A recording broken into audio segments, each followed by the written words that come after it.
नमस्कार, मेरा नाम डॉक्टर सुशीला कटारिया है। मैं मेदांता दी मेडिसिटी में मेडिसिन विभाग में हेड और डायरेक्टर के पद पर काम करती हूँ। जानते हैं कि देश एक बहुत ही बड़ी महामारी के साथ गुजर रहा है। कोविड-19 के इन्फेक्शन के केसेस बढ़ते जा रहे हैं। हर रोज 3 लाख से भी ज्यादा नए केसेस आ रहे हैं। ज्यादा से ज्यादा लोगों को अस्पताल की जरूरत है, ऑक्सीजन की जरूरत है और दवाइयों की जरूरत है। ऑब्वियसली एकदम इतने ज्यादा इन्फेक्शन होने के कारण जो हेल्थ सिस्टम है उसके ऊपर बहुत प्रभाव पड़ा है। सारे के सारे हॉस्पिटल्स ओवरवेल्म्ड हैं पेशेंट्स की वजह से।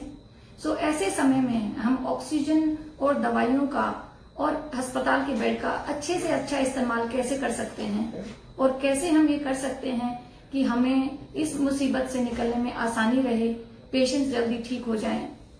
तो मैं आप सब लोगों के साथ कुछ बात साझा करना चाहती हूँ। आज के दिन भी जब इतने इन्फेक्शन हो रहे हैं तो सबसे महत्वपूर्ण बात प्रिवेंशन की ही होती है। लोग ये सोच रहे हैं कि इतने ज्यादा इन्फेक्शन तो हो ही गया, बचाव का क्या फायदा, इन्फेक्शन तो सबको ही हो गया है। ऐसा नहीं है।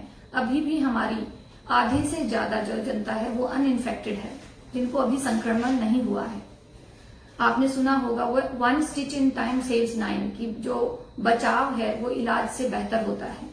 जो लोग अभी इन्फेक्टेड नहीं हुए हैं या पहले भी इन्फेक्टेड हो चुके हैं तो उन सब से अनुरोध है कि बचाव करें, मास्क पहने। सबसे इंपॉर्टेंट हमारा मास्क पहनना है और इसमें कोई भी तरीका या कोई भी बहाना नहीं चलेगा।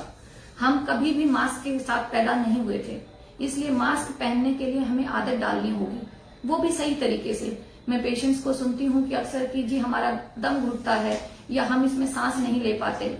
जब आप एक नया जोड़ी जूता खरीदते हैं या नए ऐनक बनवाते हैं तो भी आपको थोड़े दिन तकलीफ होती है ना।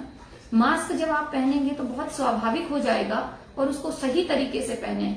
नाक को और मुंह को हमेशा कवर करके रखें। कोई भी जगह जा रहे हो आप, मास्क जरूर पहने, ये आपका पहला हथियार है। दूसरा हथियार है आपका कि सोशल गैदरिंग ना करें। ऐसे समय में जब केसेस इतने एक्सपोनेंशियली बढ़ रहे हैं, शादी ब्याह, बच्चे का मुंडन, ये सब चीजें इंपॉर्टेंट नहीं है।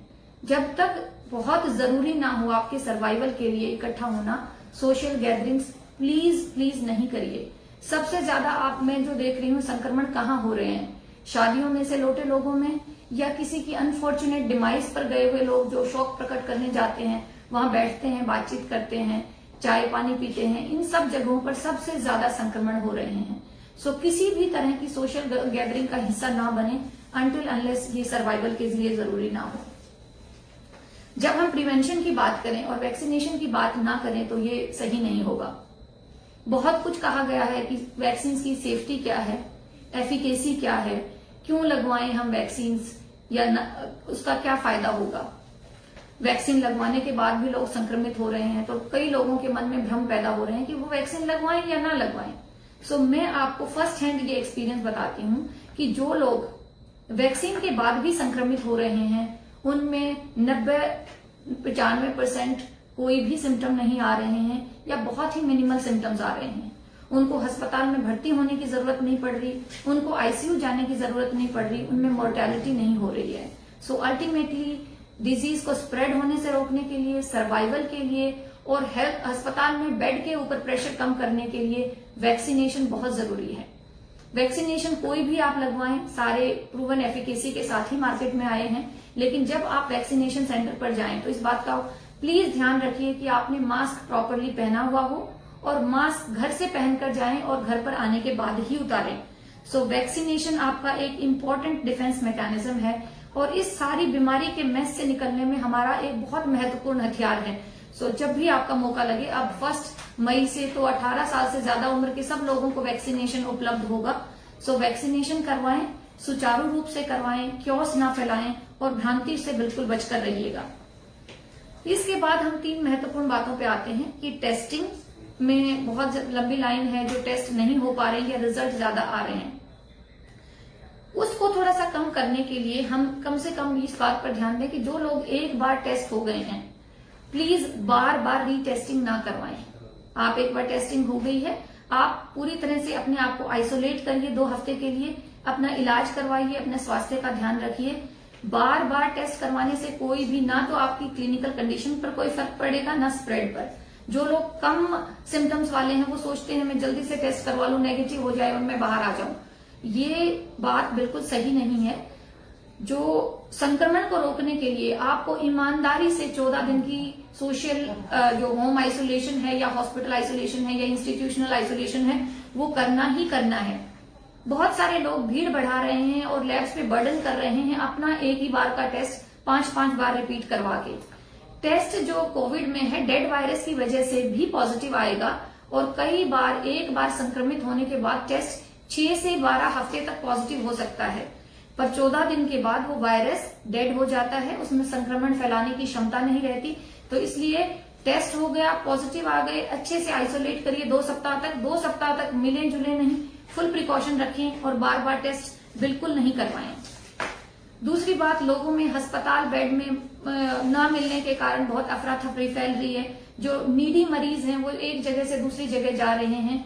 तो ये माने जिन लोगों की ऑक्सीजन पल्स ऑक्सीमीटर में ऑक्सीजन की मात्रा 93% के ऊपर है, 94% या उससे ऊपर है, उनको अस्पताल में जाने की जरूरत नहीं है। हम अस्पताल का अगर सही इस्तेमाल करेंगे, बेड का सही इस्तेमाल करेंगे तो अस्पतालों में बेड की कमी नहीं होगी और जिन लोगों को हॉस्पिटल में आने से फायदा हो सकता है, जिनकी जान बच सकती है, उन लोगों को बेड मिलेगा। सो अगर आप एसिम्टोमेटिक हैं या माइल्डली सिम्टोमेटिक हैं, अपने आप को हॉस्पिटल घर पर आइसोलेट करिए, अपना पौष्टिक भोजन खाइए, हवा में ब्रीदिंग एक्सरसाइजेस फेफड़ों वगैरह की करें और जब आपको जरूरी हो, डॉक्टर अगर आपको सलाह दें कि आपको एडमिट होना है तभी एडमिट होइए। इस बात के डर के मारे कि कल को ये हो जाएगा, कल ये ना हो जाए, इसमें प्लीज मत भागिए। इससे बहुत सारे लोग ऐसे हैं जो संक्रमित हो रहे हैं। इसके साथ में हम इस बात का भी ध्यान रखेंगे कि जो दवाइयां हैं रेमडेसिविर और प्लाज्मा है उनके लिए भी होड़ मची हुई है, लोग होर्डिंग कर रहे हैं, घर पर रख रहे हैं। ये कोई अमृत नहीं है, ये कोई रामबाण नहीं है, ये कोई 100% ट्रीटमेंट नहीं है। सो रेमडेसिविर का फायदा उन्हीं को है जो ऑक्सीजन पर है और पहले 10 दिन है बीमारी में। आप रेमडेसिविर को बीमार होने के 14-15 दिन बाद लगाएंगे, उसमें कोई फायदा नहीं होगा। और अगर बहुत माइल्ड डिजीज है उसमें लगाने का भी कोई फायदा नहीं है। इसी तरह प्लाज्मा को भी कभी भी नहीं लगा सकते, ये बीमारी के पहले सप्ताह में ही लगाना है। हाई एंटीबॉडी टाइटर वाला होना चाहिए और उन लोगों को लगाएं जिनमें बहुत कोमॉर्बिडिटीज हैं या एज बहुत एडवांस है, क्योंकि अगर उनकी में डिजीज होगी तो वो थोड़ी ज्यादा सीवियर हो सकती है। ऑक्सीजन की कमी की खबर हम बार बार हर जगह से सुन रहे हैं। सो इस पर मैं थोड़ा विस्तार से बात करना चाहूंगी, क्योंकि कोरोना के इन्फेक्शन के कारण लगभग 10% लोगों के फेफड़ों में संक्रमण हो जाता है, जिससे उन्हें ऑक्सीजन की जरूरत होती है। जिसको ऑक्सीजन की जरूरत है, ऑक्सीजन उनके लिए जीवनदायिनी है, पर जिन लोगों को जरूरत नहीं है उसके लिए ये वेस्टेज है। सो बहुत सारे लोग डर के कारण घर में ऑक्सीजन के सिलेंडर रख रहे हैं। आप सोचिए, एक कॉलोनी में 1000 घर हैं, एक घर एक सिलेंडर रखता है तो 1000 सिलेंडर रखते हैं। इन सिलेंडर्स की पता नहीं कभी जरूरत पड़ेगी या नहीं पड़ेगी, कल को जरूरत ना पड़ जाए, इसके कारण ये 1000 सिलेंडर 10 लोगों की जान बचा सकते हैं। उनके लिए 10 दिन का ऑक्सीजन की सप्लाई हो सकते हैं, पर अभी वेस्ट रखे हुए हैं कहीं पर, सिर्फ इसलिए क्योंकि लोग सोच रहे हैं कि कल मुझे ना जरूरत पड़ जाए। आप इस टाइम समान भाव रखिए, काइंडनेस रखिए, शेयरिंग का भाव रखिए। जब आपको जरूरत पड़ेगी लोग आपके लिए भी ऐसा ही रखेंगे। प्लीज ऑक्सीजन की होर्डिंग ना करें। और मैं ये भी कहना चाहूंगी कि कम्युनिटी में लोग इकट्ठे अपने आप रिसोर्सेज को शेयर कर लें। जैसे अगर एक कम्युनिटी में 10 ऑक्सीजन कंसंट्रेटर हैं तो एक कॉमन प्लेस पर रखिए, जिसको जरूरत है रोटेट करते रहिए, जिसको जरूरत नहीं है वो प्लीज उसको वापस कर दे। इस टाइम पर अगर हम शेयर करेंगे एक दूसरे के साथ, एक दूसरे का ख्याल रखेंगे, तो इस बीमारी से निकलने में हमें और अच्छा रहेगा और हम मिनिमम डैमेज के साथ इससे बाहर आ पाएंगे। एक दूसरे की हेल्प करना, चाहे वो कितनी छोटी से छोटी या बड़ी से बड़ी क्यों ना हो, वो आपको आगे चलकर लोग याद रखेंगे कि आपने किसके लिए क्या किया। अगर ऑक्सीजन की कमी हो भी गई है और इम्पोर्टेंट रहता है, हम कहते हैं अवेक प्रोनिंग। अवेक प्रोनिंग का मतलब ये है कि हम पेट केवल औंधे सोएं। हमारे फेफड़ों का जो मेजर हिस्सा होता है वो कमर की तरफ होता है। जब हम ऐसे लेटते हैं तो फोम की तरह हमारे फेफड़े पिचक जाते हैं और उसमें हवा नहीं आती। जब आप ऐसे औधा लेटते हैं तो आपके फेफड़े खुल जाते हैं और अगर फेफड़े ऑलरेडी डैमेज भी हैं तो भी उसमें हवा का संचार अच्छा होता है। जो लोग बीमार हैं वो पेट के बल लेटने का अभ्यास करें, पर कब नहीं लेटें? अगर आपका पेट भरा हुआ है, आपने खाना खाया हुआ है, तो उस टाइम पर नहीं लेटें। जो आपको खाना खाए हुए कम से कम 2 घंटे हो गए हैं तो उसके बाद आप अवेक प्रोनिंग कर सकते हैं। जितने देर करेंगे उतना ज्यादा फायदा होगा। ऐसा नहीं जरूरी है कि जिनकी ऑक्सीजन की मात्रा कम है वही औंधे या पेट के बल लेटें या अवेक प्रोनिंग करें। हर एक के लिए इसका फायदा होता है, हर समय पे इसका फायदा होता है। जो लोग औधा नहीं लेट सकते, प्रोनिंग नहीं कर सकते, वो थोड़ा सा एक टेबल के ऊपर तकिया रखकर आगे की तरफ झुक कर बैठेंगे, उससे भी उनको फायदा होगा सांस लेने में। या फिर वो कहते हैं नी चेस्ट पोजीशन, कि आपके एल्बो और घुटने के बल आप गद्दे के ऊपर एक बच्चे जैसी पोजीशन बनाएंगे, तो उससे भी आपके फेफड़े खुलेंगे, उससे भी आपको सांस लेने में फायदा हो सकता है। प्राणायाम जरूर करिए। जिसके फेफड़े ज्यादा मजबूत हैं वो ज्यादा डैमेज सहन कर सकते हैं और ऑक्सीजन की कमी को आसानी से सहन कर सकते हैं। ये कुछ चीजें थी जो मैं आपको अप फ्रंट या एक्सटेम्पोर बताना चाहती थी। अब मैं इनवाइट करती हूँ आप लोगों को क्वेश्चंस को, और मैं कोशिश करूंगी कि हम ज्यादा से ज्यादा सवालों का जवाब यहाँ दें। विनोद जी ने पूछा है कि can we inject both the injections together? नहीं, एकदम से दोनों इंजेक्शन लेने का, एक तरह के 2 इंजेक्शन लेने का भी कोई फायदा नहीं है, क्योंकि इंजेक्शन का काम क्या होता है? आपकी इम्यूनिटी को पहले प्राइम करना, पहले उसे समझाना कि दुश्मन कौन है, और फिर एक बूस्टर देना ताकि बहुत बड़ा रिस्पॉन्स बन सके। इसीलिए वैक्सीन के बीच में गैप रखा जाता है। किसी भी तरह के लाइव वैक्सीन के बीच में कम से कम 4 सप्ताह का गैप होता है, या इनएक्टिवेटेड वैक्सीन में भी मिनिमम गैप, अगर आप कोवैक्सीन ले रहे हैं तो उसमें 4 सप्ताह का है, और कोविशील्ड ले रहे हैं तो 6 सप्ताह का है। और दोनों इकट्ठे इंजेक्शन प्लीज नहीं लीजिएगा, इसका कोई फायदा नहीं है। वैक्सीन की जो काम करने का तरीका है वो भिन्न होता है, लेकिन एक जो इंटीग्रल प्रिंसिपल है वो ये है कि वैक्सीन आपकी बॉडी को एक भ्रम देता है कि इन्फेक्शन हो गया है।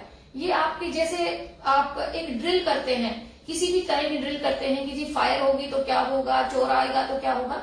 ये आपकी बॉडी की एक ड्रिल करवाता है, और बॉडी को ये लगता है कि इन्फेक्शन हो गया है, तो वो उसी तरह से काम करती है कि इन्फेक्शन हो गया है। एक इम्यून रिस्पॉन्स बनने के बाद बॉडी जब दुश्मन को पहचान लेती है, तो जब इन्फेक्शन होता है तो वो ऑलरेडी सक्षम होती है उसको लड़ने में, और इसलिए आपकी बॉडी में बुरे प्रभाव नहीं आते। बहुत सारे लोगों को वैक्सीन लगने के बाद भी इन्फेक्शन हो जाता है, लेकिन उनमें सिवियरिटी बहुत कम होती है, डेथ नहीं होती है। वैक्सीन की एफिकेसी चाहे 50% है, 60% है बीमारी को प्रिवेंट करने में, लेकिन सिवियर डिजीज और डेथ को प्रिवेंट करने में उसमें कम से कम 98% सक्षम है। एक बार बार रिपीट ना करते हुए भी मैं आपको फिर से दोबारा वैक्सीनेशन करवाने की सलाह देती हूँ। अर्नव ने हमसे पूछा है कि post taking vaccine is it normal to see increase in appetite और normal to experience gastric issues? Arnav, हमारे अध्ययन के हिसाब से मेरे मेडिकल स्टाफ में भी लगभग अभी तक हम 50,000 लोगों को वैक्सीनेट कर चुके हैं। हर एक के थोड़े बहुत भिन्न भिन्न साइड इफेक्ट आ सकते हैं, जैसे शरीर में दर्द होना, मांसपेशियों में दर्द होना, थोड़ा बुखार आ जाना, ठंड लगना, सिर दर्द होना, इस तरह के कॉमन साइड इफेक्ट हैं जो 2 से 3 दिन पे आ जाते हैं। भूख का बढ़ने का किसी ने अभी तक हमें नहीं बताया है, तो आप बता रहे हैं, हो सकता है ये इसका one of the rare effect हो, पर अगर आपकी भूख अच्छी है तो अच्छी बात है। हम कहते हैं कि भूख अच्छी हो, नींद अच्छी आ जाए और पेट साफ हो जाए तो 90% बॉडी सिस्टम ठीक हो जाता है। How to do proning? मैंने प्रोनिंग का बताया है कि प्रोन करने के लिए आप अपने आप को एक कंफर्टेबल पोजीशन में लाइए। पहले बेड को समतल करिए, 2-3 तकिए साइड में लगाइए, पहले साइड पर लेटें और फिर औधा लेटने की कोशिश करें। आपके दोनों हाथों में कंफर्ट रहना चाहिए, आपकी गर्दन एक तरफ होनी चाहिए, और आप एक घुटने को थोड़ा सा मोड़ लेंगे तो उससे आपको प्रोन करने में इजी हो जाएगा। मतलब आप अपने लिए एक कंफर्टेबल पोजीशन ढूंढें। प्रोन करना एक सजा नहीं है, ये एक मतलब रिलैक्स करने का आसन समझिए इसको, और आप कंप्लीटली रिलैक्स होने चाहिए। दूसरा सवाल उन्होंने पूछा है कि खांसी हो तो क्या करें? खांसी को मोस्टली कोविड पेशेंट्स को खांसी होती है और कई बार बहुत अनकंफर्टेबल भी हो जाती है। खांसी के लिए एक तो गले में कोई चीज बहुत परेशान ना करे, जैसे बहुत खट्टा है, अचार है, केचप है, सट्टा है, इस तरह की चीज ना लीजिए आप। दूसरा, हल्का थोड़ा थोड़ा गर्म पानी, सूप्स, इस तरह की चीजें लेते रहें। अगर किसी को डायबिटीज नहीं है तो गुड़ भी लाभकारी रहता है, दालचीनी ठीक रहती है, तुलसी और अदरक वगैरह का चाय पी सकते हैं आप। और जब खांसी आए तो बहुत फेफड़े बाहर निकाल के नहीं खांसना है, उसको थोड़ा थोड़ा खांस के उसको सप्रेस करना है। मीनाक्षी ने सवाल पूछा है कि कोरोना रिपोर्ट क्या फॉल्स पॉजिटिव या फॉल्स नेगेटिव हो सकती है? हाँ मीनाक्षी, कोई भी जो टेस्ट होता है, हम चाहते तो ये हैं कि वो 100% एफिकेशियस हो, कि जो है तो जिसको है वो पॉजिटिव रहे और जिसको नहीं है वो नेगेटिव हो। लेकिन हर एक टेस्ट की सेंसिटिविटी होती है और स्पेसिफिसिटी होती है। सेंसिटिविटी ये होती है कि वो किसी भी बीमार व्यक्ति का टेस्ट ना छोड़े, मतलब सारे के सारे जो डिजीज से पीड़ित हैं उनको ले ले। स्पेसिफिसिटी होती है कि किसी बिना बीमार व्यक्ति का टेस्ट को ना पकड़े। सो किसी भी टेस्ट की जो सेंसिटिविटी है वो 100% नहीं होती। आरटीपीसीआर में 30% फॉल्स नेगेटिव आने का चांस रहता है और 2 से 3% फॉल्स पॉजिटिव आने का चांस रहता है। सो इस बात में अगर कोई संशय हो तो अपने डॉक्टर से बात कर लीजिएगा। अनमोल कुमार ने पूछा है कि what are the complications of vaccine for an asthma patient. Anmol, आपका सवाल बहुत अच्छा है। मैं इस सवाल के माध्यम से कुछ और भी जो लोगों की क्वेरीज है उनको भी आंसर करना चाहूंगी। अगर आप डायबिटिक हैं, हार्ट पेशेंट हैं, किडनी पेशेंट हैं, लीवर पेशेंट हैं, अस्थमेटिक हैं, तो आपको वैक्सीन लेना और भी जरूरी है, क्योंकि बीमारी अगर होगी तो बहुत सीवियर हो सकती है। ये वैक्सीन ना लेने की कोई कंट्रा इंडिकेशन नहीं है। अगर आप अस्थमेटिक हैं, आप बहुत सेफली वैक्सीन ले सकते हैं। वैक्सीन की कंट्रा इंडिकेशन यही है कि वैक्सीन के किसी कंपोनेंट से आपको पहले सीवियर एलर्जी हुई हो तो आपको वैक्सीन नहीं लेना है। कुछ देशों में अभी प्रेग्नेंट महिलाओं के लिए वैक्सीन अप्रूव नहीं किया गया है, तो वो हो सकता है। अदरवाइज बच्चों को दूध पिलाने वाली माताएं, छोटे मतलब जो 18 साल से बड़ी उम्र के लोग हैं और कितनी भी उम्र तक जो 80 साल के हैं, 90 साल के हैं, सब वैक्सीन ले सकते हैं। इन सब का कोई कंट्रा इंडिकेशन नहीं है।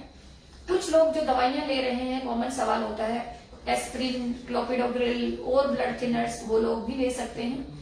जो लोग स्टीरॉयड ले रहे हैं वो एक बार अपने डॉक्टर से कंफर्म कर लें कि कितनी मात्रा के वो ले सकते हैं। So again coming back to Anmol, Anmol ji आप वैक्सीन ले लीजिए, इसकी कोई कॉम्प्लिकेशन नहीं है। अरविंद जी ने बहुत ही बर्निंग सवाल उठाया है कि कौन सा वैक्सीन अच्छा है। हमने दोनों तरह के वैक्सीन के साथ अपने हेल्थ केयर वर्कर्स को भी वैक्सीनेट किया है और आम जनता को भी वैक्सीनेट किया है। मैंने दोनों को बराबर पाया है। इसमें सेफ्टी में दोनों में कोई फर्क नहीं है, एफिकेसी में दोनों में कोई फर्क नहीं है। इधर अगर हम कोवैक्सीन लेते हैं, वो एक इनएक्टिवेटेड होल वायरस है, तो वो पूरी की पूरी इम्यूनिटी को एक तरह से एक्टिवेट कर रहा है। कोविशील्ड जो है वो एक वेक्टर वैक्सीन है जो स्पाइक प्रोटीन्स के अगेंस्ट जो आरएनए है उसको बॉडी में पहुंचाता है। आप जानते हैं वायरस मेनली स्पाइक प्रोटीन से बाइंड करके आपके सेल्स में जाता है, तो वो उसकी एंटीबॉडीज उसकी बाइंडिंग को रोकते हैं। सो जैसे दोनों हाथों में, जैसे दोनों आंखों में आप ज्यादा जज नहीं कर सकते, तो दोनों ही वैक्सीन में आप जज नहीं कर सकते हैं, ऐसा है। हाँ, थोड़े बहुत हो सकता है इनिशियल साइड इफेक्ट्स जो हैं बुखार के फर्स्ट डोज के साथ, वो हमने पाया कि कोविशील्ड के साथ थोड़ा ज्यादा है, बट सेकेंड डोज के साथ दोनों का सेम ही इफेक्ट है। और कभी कभी थोड़ा सा बुखार होना, हम कहते हैं इसको रिएक्टोजेनिसिटी, कि वायरस आपकी बॉडी में या वैक्सीन आपकी बॉडी में रिएक्ट कर रहा है तो शायद इम्यूनिटी बन रही है, तो एक तरह से वो अच्छा लक्षण भी हो सकता है। रविंद्र गर्ग ने पूछा है कि what a diabetic patient can have during this time. इनका सवाल शायद ये जानना चाह रहे हैं कि क्या प्रिकॉशंस रखें एक डायबिटिक पेशेंट। हम जानते हैं कि जो डायबिटीज है वो एक मेजर रिस्क फैक्टर है सीवियर बीमारी होने का। तो पहली बात, अपनी डायबिटीज को कंट्रोल में रखें। जिसकी अनकंट्रोल्ड डायबिटीज है उसमें ज्यादा रिस्क है, जिसकी वेल कंट्रोल्ड है उसमें रिस्क नहीं है। दूसरा, आप डायबिटिक हैं तो आपको वैक्सीनेशन जरूर लेना चाहिए। जो भी वैक्सीन आपको मिल रहा है वो ले लीजिए। वैक्सीन में डिले बिल्कुल ना करें और अपनी शुगर का कंट्रोल अच्छा रखिए। गैदरिंग्स को अवॉइड करें, बाहर जब भी निकले मास्क पहन के निकलें। अनीता जी ने पूछा है, there is an issue while breathing, so what are the preventive steps. Anita ji ने पूरा इसको क्लैरिफाई नहीं किया है कि ब्रीदिंग इश्यूज कब हो रहे हैं। अगर आप कोरोना पीड़ित हैं और आपको सांस लेने में तकलीफ हो रही है तो आप अपने डॉक्टर से जुड़िए, वर्चुअली मतलब टेली कंसल्टेशन के द्वारा, या आप इमरजेंसी को विजिट कर सकती हैं। हर एक कोविड पेशेंट के पास अपना पल्स ऑक्सीमीटर जरूर होना चाहिए, उसमें अपनी ऑक्सीजन को सही तरीके से देखें। जो भी लोग पल्स ऑक्सीमीटर को इस्तेमाल कर रहे हैं ये ध्यान दें कि आपको तुरंत रीडिंग नहीं लेनी है, आपका हाथ स्टेबल होना चाहिए। पल्स ऑक्सीमीटर आपको उंगली पे लगाना चाहिए, ठीक से फिट होना चाहिए, उंगली में नेल पेंट नहीं लगा हुआ होना चाहिए, नेल ब्रोकन नहीं होना चाहिए। उसके बाद आप उसको 60 सेकंड्स के लिए रोकें और जो रीडिंग है उसको देखें। अगर आपकी बेसलाइन रीडिंग नॉर्मल थी 98% और अब आपकी रीडिंग 94% से कम आ रही है तो आपको ऑक्सीजन की जरूरत है और हॉस्पिटलाइजेशन की जरूरत है। अगर इनका मतलब है कि नॉर्मल खांसी खिचखिच हो रही है तो स्टीम इनहेलेशन, नेबुलाइजेशन, इनहेलर और गार्गल्स आपको फायदा करेंगे। अनीता जी, अगर मैं आपके सवाल का जवाब ठीक से नहीं दे पाई हूं तो दोबारा क्वेश्चन डालें और क्लियरली पूछेंगी तो मैं आपसे जरूर पूछूंगी। स्वामी जी ने पूछा है कि बच्चों में कोरोना होने की क्या संभावना है। ये एक नई बीमारी है, हम में से किसी को भी इसकी इम्यूनिटी नहीं है अनटिल अनलेस या तो हमें पहले संक्रमण ना हुआ हो या हमने वैक्सीन नहीं लगवाया हो। ये बड़ों के लिए भी सही है और बच्चों के लिए भी सही है। तो बच्चे संक्रमित पूरी तरह से हो सकते हैं, बट मोस्टली बच्चों में जो लक्षण हैं वो माइल्ड रहते हैं। पहले वाली वेव में हम बच्चों में संक्रमण के लक्षण बहुत कम देख रहे थे। इस वेव में थोड़ा डिफरेंट है कि हाँ, बच्चों में भी बुखार हो रहा है, लंबा बुखार हो रहा है, कई बार 3-3, 4-4 दिन तक जा रहा है, तो बच्चों में संक्रमण हो सकता है। बच्चों में संक्रमण से mild infection to moderate infection हो सकता है और बच्चे संक्रमित होकर अपने माता पिता या दादा दादी को इन्फेक्शन स्प्रेड करने में सक्षम होते हैं। तो इसलिए बच्चों में भी प्रिवेंशन उतना ही जरूरी है। सविता ने पूछा है, ब्लड प्रेशर पेशेंट्स का क्या प्रिवेंशन लेनी चाहिए। ब्लड प्रेशर पेशेंट्स को भी वही सारी प्रिकॉशन और भी अच्छे तरीके से करनी चाहिए, जैसे वैक्सीनेशन करवाना और मास्क सही तरीके से पहनना। आज के दिन आप हर जो व्यक्ति आपके सामने है, चाहे वो आपका फैमिली का है या दूसरा है, उसको आप संक्रमित समझें अनटिल प्रूव्ड अदरवाइज और फुल प्रिकॉशंस लें। कई बार मैं सुनती हूँ लोग कहते हैं जी हमने शादी की, बस घर घर के ही लोग थे। घर के लोग भी संक्रमित हो सकते हैं, तो उसमें भी प्रिवेंशन करना जरूरी है। ऐसे लिखा नहीं है कि ये सिर्फ बाहर के लोगों को आएगा, घर के लोगों को भी आ सकता है। ओके जी, चंचल कौशिक ने पूछा है, if anyone got Covid symptoms should they go for vaccine और नॉट। बहुत अच्छा सवाल है चंचल। जिनको इस टाइम पर कोविड के सिम्टम्स हैं वो कृपया वैक्सीन ना लें। इसके दो नुकसान हो सकते हैं। एक तो आप संक्रमित अवस्था में वैक्सीनेशन सेंटर पर जाएंगे, बाहर जाएंगे, लोगों से मिलेंगे और संक्रमण फैलाने का खतरा रहेगा। दूसरा, आप रेस्ट नहीं कर पाएंगे, आपकी तबीयत खराब होगी और वैक्सीन का आपकी बॉडी को कोई फायदा नहीं होगा। सो जिसको भी अभी वैक्सीन लेने का समय है लेकिन खांसी जुकाम बुखार और बॉडी में पेन हो रहा है, वो प्लीज अपने आप को टेस्ट करवाएं, आइसोलेट करवाएं, वैक्सीनेट नहीं करें। बहुत सारे लोगों को ये इस टाइम पे थोड़ा सा स्ट्रेस हो रहा है कि जी हमारी सेकेंड डोज का टाइम हो गया था वैक्सीन का, हम लें या नहीं लें। उनको भी मैं आश्वस्त करना चाहूंगी कि ऐसा कोई टाइम क्लॉक नहीं है कि आपको वैक्सीन 28वें दिन ही लेना है। आप 1 सप्ताह पहले, 2 सप्ताह बाद ले सकते हैं कोवैक्सीन में, और कोविशील्ड में भी आप 6 सप्ताह से लेकर 12 सप्ताह तक कभी भी ले सकते हैं। तो इस तरह अपने आप को एंशियस मत करिए, परेशान मत होइए। ओके जी, अगला सवाल है बलविंदर जी ने, उन्होंने पूछा है if anyone is having initial Covid symptoms what should they do. बहुत ही अच्छा सवाल पूछा बलविंदर जी ने, और इसमें मैं आपको थोड़ा सा होम आइसोलेशन के प्रोटोकॉल के बारे में समझाना चाहूंगी। आपको जैसे ही सिम्टम्स लगे या आपको ये पता चले कि आप किसी के कांटेक्ट में थे जिसको संक्रमण हो गया है, पहली चीज करें आप अपने आप को आइसोलेट करें। आप अपने लव्ड वंस को प्यार करते हैं तो आप अपने आप को तुरंत आइसोलेट करिए। फिर अपना एक टेस्ट का टाइम लीजिए, बुक करवाइए, वैक्सीन चाहे टेस्ट घर पर करवाइए या वहां पर जाके टेस्ट करवाइए। अपना पैरासीटामोल सिम्टम के आधार पर, माइल्ड डिजीज में कोई रॉकेट साइंस नहीं है, कोई ऐसी दवाई नहीं है जो आपको नहीं मिली तो आपकी जान को खतरा है। सो सिंपल चीजें का ध्यान रखें, आइसोलेशन, अच्छा भोजन, स्टीम इनहेलेशन 2 बार या 3 बार, गार्गल्स 2 या 3 बार, अच्छा रेस्ट, नींद सही आनी चाहिए, हल्का फुल्का वॉक कमरे में और ब्रीदिंग एक्सरसाइजेस। खांसी हो रही है तो खांसी की, जुकाम की दवाई भी ले सकते हैं। 90% लोग सिर्फ इतना करने पे ही ठीक हो सकते हैं। सो दौड़ भाग करना, कोई फेविपिराविर दवाई के लिए, कोई आइवरमेक्टिन के पीछे भागना या रेमडेसिविर के पीछे भागना बहुत माइल्ड सिम्टम वाले लोगों को नहीं चाहिए। वो कहते हैं टाइम, नेचर और पेशेंस बहुत बड़ा हीलर है, वो माइल्ड डिजीज में सही काम करता है। सो आप पूरी तरह रेस्ट करें। कई बार लोग पूछते हैं कि मैं क्या खाऊं क्या ना खाऊं। जो अच्छा खाना है वो अच्छा ही रहता है, बस गले को लगने वाली चीज नहीं, आपके घर में बना हुआ नॉर्मल खाना, पौष्टिक खाना, बहुत गरिष्ठ नहीं होना चाहिए, बहुत तेली नहीं होना चाहिए, बहुत ठंडा या आइसी कोल्ड नहीं होना चाहिए, बहुत ज्यादा मसाले नहीं होने चाहिए, नहीं तो ये आपके गले को तंग करेगा। वो ले सकते हैं। कई लोगों को ये सवाल रहता है कि मैं दूध पीऊं या नहीं पीऊं। बिल्कुल दूध पीजिए, क्यों नहीं, दूध तो बहुत अच्छा है। आप उसमें थोड़ा हल्दी डाल सकते हैं और अच्छा हो जाएगा, अदरक डाल लीजिए और अच्छा हो जाएगा। कई लोगों को सवाल रहता है कि जी केला खाऊं या नहीं खाऊं। सारे फल अच्छे हैं आपके लिए, पौष्टिक खाइए, थोड़ी थोड़ी देर में खाते रहिए और खुश होके उसको पचाते हुए खाइए। सो ये प्रिकॉशंस है। दूसरा, आप जब संक्रमित हैं और कोई व्यक्ति आपको सेवा करने आ रहा है, आपका घर का व्यक्ति है या कोई मेडिकल अटेंडेंट है, जब वो आपके आसपास है तो आप मास्क पहने। आप अनफॉर्चुनेटली संक्रमित हो गए हैं पर आप बिल्कुल नहीं चाहते कि आपकी वजह से कोई और संक्रमित हो, तो आप मास्क पहनेंगे। दूसरे व्यक्ति ने भी मास्क पहना है तो इन्फेक्शन का रेट 0 हो जाएगा। पर कोई संक्रमित है और मास्क नहीं पहन रहा है और दूसरा व्यक्ति मास्क में है तो संक्रमण का रिस्क 1 to 2% है। और अगर दोनों ने मास्क नहीं पहना है और 15 मिनट से ज्यादा इकट्ठे हैं तो संक्रमण का रिस्क 100% ही है।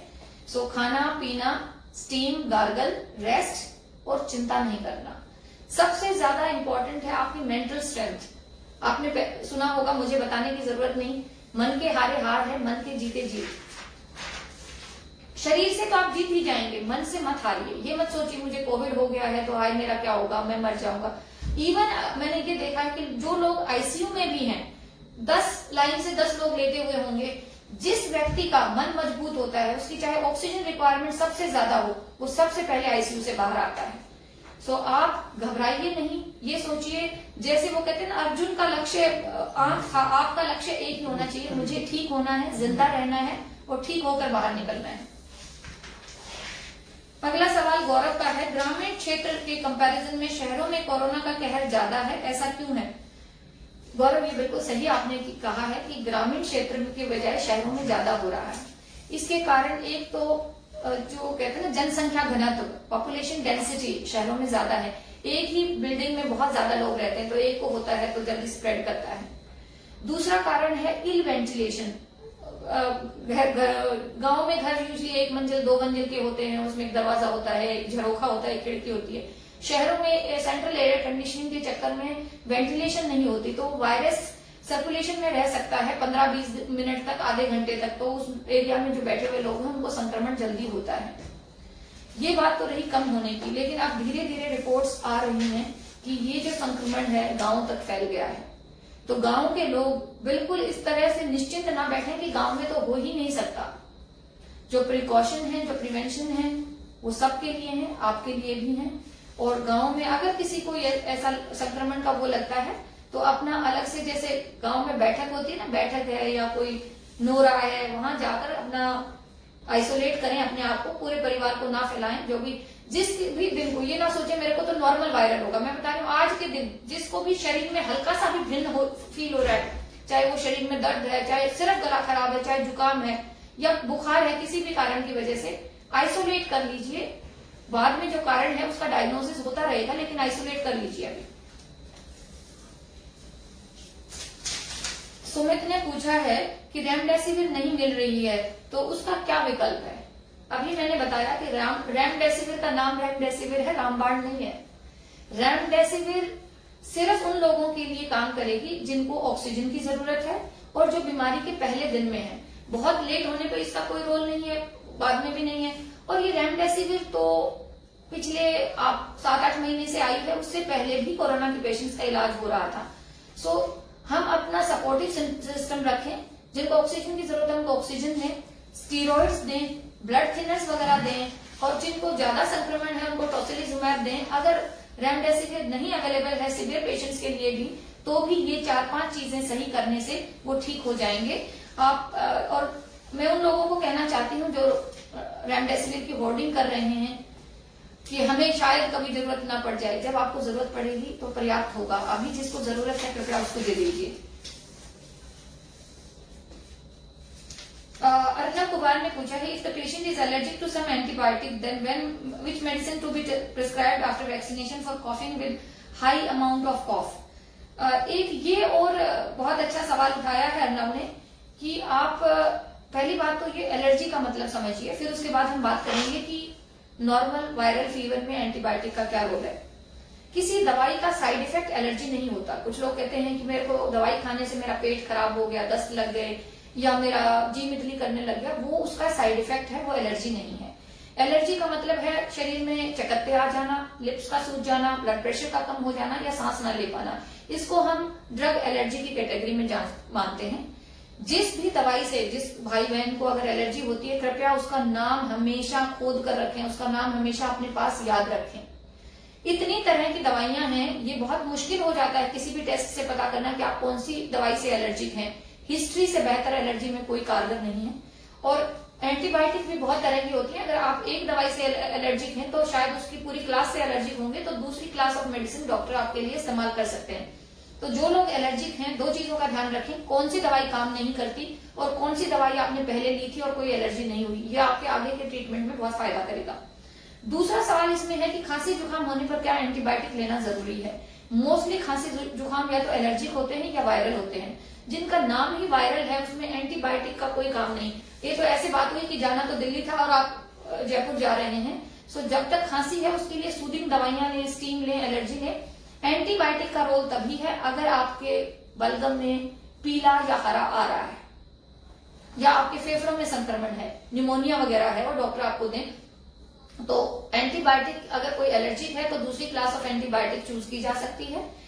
एलर्जिक हिस्ट्री को कृपया बहुत सीरियसली नोट करें अपनी किसी डायरी में या कहीं पर जहां पर आपको मेमोराइज कर सकें फोन वगैरह पे। और नॉर्मल खांसी जुकाम बुखार अगर वो वायरल संक्रमण है तो उसमें एंटीबायोटिक ना लें। और ये भी मैं लोगों को बताना चाहती हूँ कि कोविड भी एक वायरल इन्फेक्शन है और इसमें एंटीबायोटिक्स का बहुत लिमिटेड रोल है।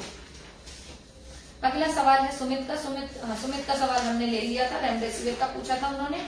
और इन्होंने पूछा है डायबिटीज पेशेंट्स ने कोविशील्ड लगवाई है, क्या क्या सावधानी और प्रिकॉशन रखें। अच्छा, चंचल कौशिक ने अब अपना सवाल ठीक से लिखा है। अच्छा, जिन्होंने कोविशील्ड का वैक्सीन लगवाया है उसमें ऐसा कुछ नहीं है। अगर आपको सिम्टम्स हो रहे हैं तो पैरासीटामोल वगैरह ले सकते हैं। अगर आप ऑलरेडी किसी ब्लड थिनर्स पे थे तो वो ब्लड थिनर ले सकते हैं। बाकी ऐसा स्पेसिफिकली, क्योंकि देखिए बहुत कहा गया है, बहुत पढ़ा गया है, बहुत व्हाट्सएप फॉरवर्ड हुए हैं कोविशील्ड और क्लोटिंग डिसऑर्डर का। आप जानते हैं स्मोक करने वाले व्यक्ति को क्लोटिंग होने के कितने % चांस होते हैं? 1%। जो महिलाएं ये होते हैं बर्थ कंट्रोल पिल्स ले रही होती हैं उसमें क्लोटिंग का इंसिडेंस 2% होता है। वैक्सीन के साथ उस क्लोटिंग डिसऑर्डर का जो परसेंटेज है वो 0.0007% है। सो उस 0.007% को कम करने के लिए अगर हम हर एक को एंटी क्लोटिंग मेडिसिन देंगे तो वो उसका दुरुपयोग होगा और बहुत सारे लोगों को दवाई की वजह से भी साइड इफेक्ट्स आ जाएंगे। आपको वैक्सीन लगवाने से पहले स्वस्थ होना जरूरी है। कोई सीआरपी टेस्ट करवाने की जरूरत नहीं है और कोई एंटीकोगुलेशन लेने की जरूरत नहीं है। बट हाँ, आप जो भी दवाई अपनी ले रहे हैं, शुगर की या ब्लड प्रेशर की या किसी और चीज की, वो दवाई आपको नियमित लेके जाना है। और हर संभव प्रयास करें कि आपकी जो बैकग्राउंड मेडिकल कंडीशन है, शुगर, बीपी, वो वेल कंट्रोल्ड रहे। अगर आपका ब्लड प्रेशर कम या ज्यादा होता है तो उसको मॉनिटर करिए।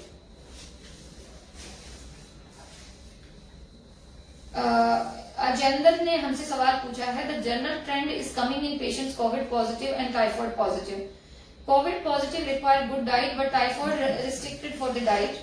What diet plan is required for the person affected with both Covid and typhoid? ये भी बहुत अच्छा सवाल है। मोस्टली लोग टाइफॉइड, टाइफीडोट या रैपिड टेस्ट के आधार पे वो कहते हैं कि टाइफॉइड हो गया है। यूजुअली नियम है कि 2 बीमारियां कम ही इकट्ठी होती हैं। Two evils are seldom together. और जो टाइफाइड के आधार पे या कोविड टाइफाइड पॉजिटिव कह रहे हैं, उनको मैं ये बताना चाहती हूँ, मोस्टली वायरल इन्फेक्शन में, चाहे वो कोविड है चाहे वो डेंगू है, टाइफाइड का टेस्ट फॉल्स पॉजिटिव आता है। सो अगर आपको कोविड है तो कोविड के हिसाब से टेस्ट करें। अगर किसी को टाइफाइड का शक है तो वो ब्लड कल्चर करवाए और उसके हिसाब से एंटीबायोटिक ले। खाना दोनों में ही पौष्टिक होना चाहिए, इजी टू डाइजेस्ट होना चाहिए और घर का खाना होना चाहिए। वो लोग कहते थे, जैसे पहले अपने पुराने कहते थे टाइफाइड में अन्न नहीं खिलाना है, आंतें फट जाएंगी। आजकल एंटीबायोटिक के इरा में वो रेलिवेंट नहीं है। रोटी सब्जी दाल दूध दही घर में पका खाना फल फ्रूट दोनों ही बीमारी में खा सकते हैं। बट मैं इस बात, किसी की अगर टाइफाइड कहता है टाइफाइड पॉजिटिव है कोविड के साथ, तो मैं उसको शक की निगाह से देखूंगी रिपोर्ट को, क्योंकि वो फॉल्स पॉजिटिव भी हो सकती है। One has to be 100% sure. Doctor उसमें इओसिनोफिल काउंट और बाकी तरह की और चीजें देखे और ये देखे कि कोई बाहर का खाना खाया था नहीं खाया था, उस हिसाब से डिसाइड करते हैं कि टाइफाइड की भी एंटीबायोटिक देनी है या नहीं देनी है। आई होप अजेंद्र मैंने आपके सवाल का जवाब दिया।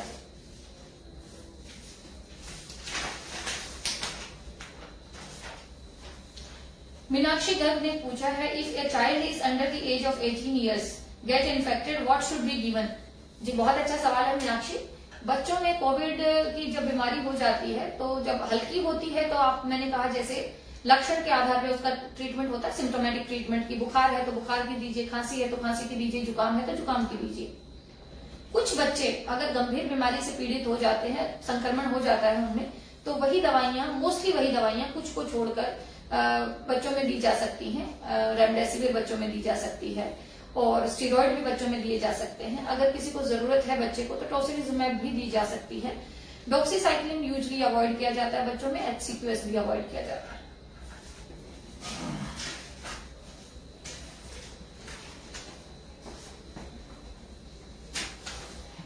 आयुष का सवाल है कि मेरी माँ की उम्र 70 साल है और उन्हें किडनी की समस्या है, वैक्सीन ले सकती हैं या नहीं ले सकती हैं। आयुष, अगर आपकी मम्मी की उम्र 70 साल है और वो क्रोनिक किडनी डिजीज के भी पेशेंट हैं अनफॉर्चुनेटली, तो उनको वैक्सीन लेने में कोई भी कॉम्प्लिकेशन नहीं है। बल्कि मैं कहती हूँ उनका वैक्सीनेशन आप शीघ्र करवाएं, जल्दी से जल्दी करवाएं, ताकि उनको कुछ इम्यूनिटी बन जाए। इसी तरह जो लोग हार्ट प्रॉब्लम से पीड़ित हैं या किसी तरह की और बीमारी से, अस्थमा से, COPD से पीड़ित हैं, वो लोग भी अपना वैक्सीनेशन जल्दी से जल्दी करवाएं। जो लोग गंभीर बीमारियों से संक्रमित होते हैं या क्रोनिक डिजीज होते हैं, उनमें वैक्सीनेशन का इफेक्ट पूरा नहीं आता जितना यंग लोगों को आता है। But some kind of immunity is better than no immunity. मतलब कुछ तो इम्यून रिस्पॉन्स बनेगा ही बनेगा जो प्रोटेक्ट करेगा। और हमेशा वैक्सीनेशन सेंटर पर जो लोग किडनी के पेशेंट हैं जिनको अनफॉर्चुनेटली डायलिसिस करवाना पड़ता है, तो जब आप डायलिसिस के लिए जाएं, मैंने देखा था कई बार वैक्सीनेशन पेशेंट्स अपना खाना साथ ले आते थे और खाते रहते, टीवी वगैरह देखते रहते। ये अच्छा था प्री कोविड एरा में। लेकिन इस टाइम पे मैं कहूंगी अपना खाना आप घर से खा के आए, मास्क घर से पहने और घर जाकर ही उतारे। बीच में बात करने के लिए, फोन लेने के लिए, कुछ भी करने के लिए मास्क नहीं उतारे। और दोबारा आयुष को रिक्वेस्ट करते हुए कि मम्मी का वैक्सीनेशन जरूर करवाइए। सुदेश नेहरा ने हमसे पूछा है कि पॉजिटिव होने के कितने दिन मेजर दिक्कत नहीं आए तो हम अपने आप को सेफ समझ सकते हैं। बहुत अच्छा सवाल है सुदेश, और इसमें मैं बीमारी के बारे में थोड़ा बताना चाहूंगी। ये बीमारी 2 फेज में आती है। पहला होता है जिसको हम वायरेमिक फेज कहते हैं, जो पहला सप्ताह है, और दूसरा फेज है जो इम्यून रिस्पॉन्स का फेज है। सो कई बार कुछ लोगों को पहला सप्ताह ठीक रहता है, दूसरा सप्ताह भी ठीक रहता है और फिर वो ठीक हो जाते हैं। बट कुछ लोगों को हल्का सा बुखार आया, ठीक हो गए, और फिर अचानक से तेज बुखार आना शुरू हो जाता है 5-7 दिन के बाद, और वो फिर बाद में फेफड़ों पे दिक्कत कर सकता है। सो मैं यूजुअली कहती हूँ कि अगर आपको 15 दिन निकल गए आपके बीमारी के, तो अब आपके डिटीरियोरेशन के चांसेस मिनिमलिस्टिक हैं। कुछ लोग ठीक होने के घर जाने के बाद भी, जिसका चांस 0.1% है, उन लोगों को डिलेड इम्यून रिएक्शन आ जाता है, बुखार वगैरह आ जाता है, जिसको मीसा या मीसा अडल्ट बोलते हैं हम, पर उसका बहुत बहुत कम चांस है। तो अगर आपके 2 सप्ताह निकल गए तो आप अपने आप को सुरक्षित समझें और वो रहें। इस तरह से इस बात पे मैं ये भी कहना चाहूंगी कि कुछ लोग बीमार होकर पहले सप्ताह में ही हॉस्पिटल में भर्ती होने आ जाते हैं और फिर उनका हॉस्पिटल स्टे बहुत लंबा चल जाता है। सो इसलिए मैं कहूंगी कि अगर किसी को जरूरत है तो 2nd वीक में आइए और अपना जब आपको कॉम्प्लिकेशन हो, जब आपको कोई दिक्कत हो रही है, आपको परसिस्टेंट बुखार है, 7 दिन से नहीं उतर रहा, या ऑक्सीजन कम है, तभी हम इस अस्पताल में आए। घर से बेहतर कोई जगह नहीं है, मैं बता रही हूँ, ठीक होने के लिए। हम अब अपना आखिरी सवाल लेंगे, जिसमें रवि बंसल ने पूछा है, प्लाज्मा कौन डोनेट कर सकता है और जरूरत इसमें प्लाज्मा कहाँ मिल सकता है। बहुत अच्छा सवाल है रवि। पहला सवाल हम लेंगे, कौन डोनेट कर सकता है। जो व्यक्ति संक्रमित हुआ, उसके बाद ठीक होने का 1 महीना हो गया, वैक्सीनेशन लिया या नहीं लिया, वो प्लाज्मा डोनेट कर सकता है। यूजुअली जो महिलाएं माता बन चुकी हैं, जिनके बच्चों का जन्म हो चुका है, उसमें कुछ एंटीबॉडीज आ जाती हैं, तो यूजुअली हम गर्भवती महिलाओं का या जो महिलाएं माता बन चुकी हैं उनका प्लाज्मा डोनेशन नहीं लेते, उनमें एंटीबॉडीज के कारण ऐसा होता है। बट जो महिलाएं जिनके बच्चे नहीं हुए हैं अभी तक, वो और जो स्वस्थ मेल हैं, जो 18 से 50-65 तक की उम्र के हैं, जिनका स्वास्थ्य ठीक है, वो प्लाज्मा डोनेट कर सकते हैं। जिनका खुद का स्वास्थ्य ठीक नहीं है, वो कृपया डोनेट ना करें। ये पहला सवाल। दूसरा सवाल, प्लाज्मा कहाँ मिलेगा। प्लाज्मा किसी भी सर्टिफाइड ब्लड बैंक में मिल सकता है। लोग वॉलंटरी भी डोनेट करते हैं, बहुत उपकारी लोग हैं जो डोनेट करते हैं, और कुछ लोग फ्रेश अपना हार्वेस्ट करवाते हैं जब अपने दोस्तों से मिलके। तो ये ब्लड बैंक में, मैंने सुना रोटरी ब्लड बैंक में भी, और सर्टिफाइड ब्लड बैंक में, आपके आसपास जो भी ब्लड बैंक होगा वहां से आप पता कर सकते हैं। आखिरी सवाल, प्लाज्मा सिर्फ पहले 1 सप्ताह में ज्यादा लाभकारी होता है, उसके बाद प्लाज्मा के लिए दर दर ना भटकें, उसका इतना फायदा नहीं होगा। देखिए, ये मुसीबत है, आई है ह्यूमैनिटी पे, पर वी विल सर्वाइव इट।